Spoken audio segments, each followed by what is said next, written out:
रामायण के युद्ध के दौरान जब बजरंग बली अपनी गधा चलाते हैं तो रावण का सैनिक कुछ ऐसा बोल देता है कि बजरंग बली अचानक रुक जाते हैं। ये देखकर पास में खड़े लक्ष्मण जी चिंतित हो गए। उन्हें लगा कि यदि हनुमान ने उस राक्षस को नहीं मारा तो वह उन पर वार कर देगा। लक्ष्मण जी तत्काल आगे बढ़े और उस राक्षस पर बाण चलाने लगे, लेकिन हनुमान जी झट से उसके सामने आ गए और बोले कि नहीं लक्ष्मण भैया, मैं इसको नहीं मरने दूंगा। यदि आप इस पर ब्रह्मास्त्र भी चलाएंगे तो भी मैं इसके सामने खड़ा होकर रक्षा करूंगा। अब आप मेरी चिंता छोड़कर यहाँ से चले जाइए और कोई दूसरे राक्षस को मारिए। लक्ष्मण जी का स्वभाव बहुत ही क्रोधी था। वे यह सुनकर और अधिक क्रोधित हो गए। जब शाम को विश्राम का समय हुआ तो प्रभु श्री राम एक शिला पर बैठे थे। तभी वहाँ लक्ष्मण जी आते हैं और पीछे पीछे हनुमान जी आते हैं। लक्ष्मण जी बोले, भैया मुझे ये हनुमान का स्वभाव समझ में ही नहीं आता। रणभूमि में रावण का एक साधारण सैनिक आ गया और इन्होंने स्वयं को उसके आगे झुका दिया और कहने लगे कि मैं स्वयं उसकी रक्षा करूंगा, यहाँ तक कि उसकी रक्षा के खातिर वह ब्रह्मास्त्र से भी टकरा जाएंगे। ये कैसी धुन है जो स्वयं दुश्मन का साथ दे रहा है। राम जी मुस्कुराए और हनुमान से पूछने लगे,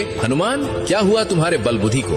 रण में अपने दुश्मन को क्यों क्षमा कर दिया? तब हनुमान जी निडरता से बोले, प्रभु जब मैंने उस पर प्रहार किया तब उसके मुख से भयवश हे राम निकल पड़ा। राम नाम सुनकर तो मैं स्वयं को भी भूल जाता हूँ, फिर चाहे कोई शत्रु ही क्यों ना हो, यदि वह आपके नाम का उच्चारण करे तो उसके सामने मेरा हृदय स्वयं नतमस्तक हो जाता है। भला मैं कैसे उसका वध करता जो भय के क्षण में भी नाम ले रहा था मेरे राघव का, मेरे प्रभु श्री राम का। ये सुनकर प्रभु श्री राम प्रसन्न होकर खड़े हो गए और हनुमान को अपने हृदय से लगा लिया और बोले, हनुमान थोड़े दिन पहले ही तुमने समुद्र को लांघकर अपनी शक्ति का परिचय दिया था, लेकिन आज तुमने फिर से एक बार सिद्ध कर दिया कि तुम्हारी भक्ति अद्भुत है। संसार में कोई तुम्हारी भक्ति की बराबरी नहीं कर सकता।